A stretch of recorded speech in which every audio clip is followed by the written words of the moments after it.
Буквально 3 дня назад сам завод в 9 вечера просто нас отравил. Вот этот дым по сравнению с тем, что было позавчера, это просто цветочки. В 9 вечера. Что нам делать? Посоветуйте, когда мы вызываем скорую. Не бойтесь, вызывайте скорую, когда кому-то плохо. Фиксируйте и сообщайте причину, чтобы это было документально подтверждено. Понимаете? То есть я вызываю скорую и говорю, что, допустим, вот моему ребенку плохо, мне ребенку 16 лет. Он с утра до вечера в лёжку пролежал с головной болью. Я вызываю скорую и говорю, вот у нас тут цементный завод, ребенок мой дымом отравился, лежит в лёжку, да? Так мне говорите, да, получается? конечно, конечно. Вы как мама говорите все, что считаете необходимым, фиксируете, показываете и проследите, чтобы вот со слов матери, значит, отравление вот загрязненным воздухом, например, да, с какого времени это продолжается, чтобы они зафиксировали. Можно же как-то проконтролировать и заставить их вот в такую же полную мощь работать, чтобы взяли вот в это время анализы? Ну, Роспотребнадзор, у них есть свои правила проверки. Конечно, они полагают, что должны запустить полный цикл. Росприроднадзора – это окружающая среда. Росприроднадзор будет смотреть с точки зрения загрязнения окружающей среды. Роспотребнадзор с точки зрения вашего здоровья, всех жителей здесь, которые проживающие. Поэтому у них перекрестная проверка идет. И на всякий случай, чтобы республиканская прокуратура не отказала в проверке, скажет, там пандемия, коронавирус, еще что-нибудь такое. Поэтому я написала и в республиканскую прокуратуру тоже. Поскольку это республиканские органы власти, они будут идти в республиканскую прокуратуру. Но городская прокуратура тоже в курсе. Поэтому я вот еще раз говорю, что, сожалею, не могу пойти остановить.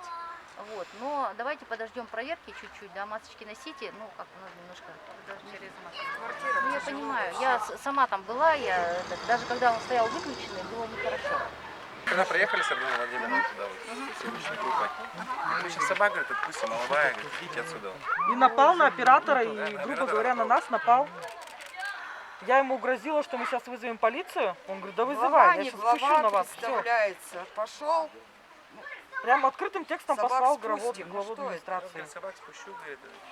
Нет, они же половина-то возле нас уже собак Просто были. я вот успела, Давайте да, так, снять, как когда он да. начал Да. на операторов там, да, это я уже просто вот так вот телефон взялась, говорю, я снимаю уже, если нас будут. Ну, действительно. Ну что это такое? Но мне говорили, да, что он очень агрессивный. А какие сценарии развития ситуации? Вот сейчас комплексная проверка Роспотребнадзора. Будет речь идти о закрытии, о переносе, о фильтрах. Это зависит от значит, степени серьезности нарушений, которые они обнаружат. Если они обнаружат нарушение вообще в организации производства, ну, как правило, они закрывают, предположим, решением суда от 30, ну, по-моему, до 60 дней, могу ошибаться, я не очень в природоохранном законодательстве сильна, да, ну вот они закрывают до тех пор, пока они не устранят все нарушения. По санитарным зонам сейчас, у них санитарные зоны не определены, должны быть определены санитарные зоны, как я понимаю. Но сейчас у нас получается что, например, что у нас получилось на ГРЭСе?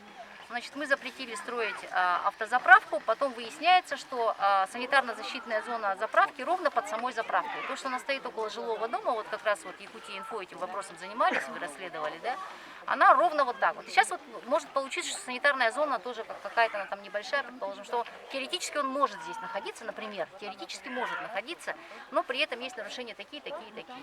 У утилизационного центра, безусловно, нарушения есть в хранении, потому что это все валяется вот так вот. Значит, у утилизационного центра, когда вы обнаружили, право обнаруживалось, да, когда они жгли в простой Печи, обыкновенной мы бочке, туда ворвались. Право, получается, вместе, Мы вот- вместе с жителями, Да. понятно. Вот, они жгли в простой обыкновенной бочке. Да? После всех этих криков они печь установили, и вроде как мы посмотрели, действительно в ней что-то жгут, но мне кажется, у нее очень маленький объем для того количества мусора, который там Сардана валяется. Владимировна, мы вам больше скажем, после 8 вечера они жгут вот эту буржуйку, которую равно мы жгут? ее обнаружили. Конечно, они ее жгут. Мы даже его Переходим, так назвали, туда пешеход некуда никуда. перейти. Обратно идем? Настеж.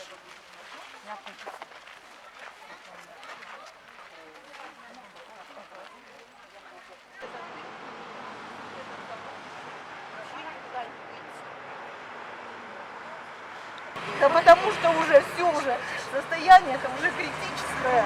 Меня зовут Кузнецова Марина Юрьевна, я многодетная мать, где вот проживаю на Намцирском тракте, у меня 6 детей, самому маленькому ребенку 2 года, и вот мы страдаем вот от вот этого вот всего, просто уже от бессилия, сил нет. А с какого года это происходит? Ну это уже вот 2 года, но в этом году это вообще невозможно, это невыносимо и вообще ни в какие рамки уже не входит. Так что я хотела бы, чтобы приняли вообще строгие меры по этому поводу. А это как-то сказалось на здоровье вашем и ваших близких?